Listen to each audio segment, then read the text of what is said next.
One of the first points that I wanted to make with this series of learning to write without AI is the importance of reading to learn, which is a lot different than learning to read. So, reading to learn is, I think, one of the most crucial aspects of beginning in writing, right?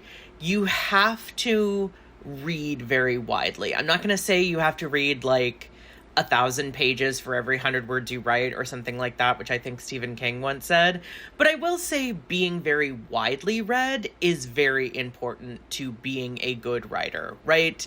And it doesn't even have to be stuff that you necessarily like. I've read plenty of things very recently this year that I didn't quite enjoy.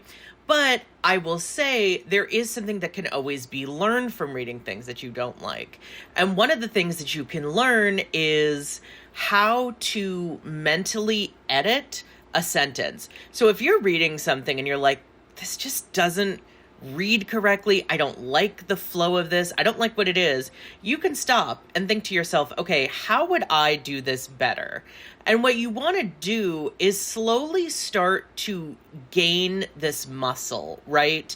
Where you are able to read a sentence, and if it doesn't work for you for whatever reason, you're trying to figure out how you could do it better. And the reason that you want to do this is that, as most writers will tell you, writing is really built in editing, right? Any good book is built in the edit. So what you have to be able to do is say, okay, how do I take something that I've written and make it better, make it more readable, make it more interesting, whatever you want to do with it, right? Because there's always going to be, I'll get to this point later when I start talking about editing specifically, but there's always going to be people who are like, well, I just use AI for editing.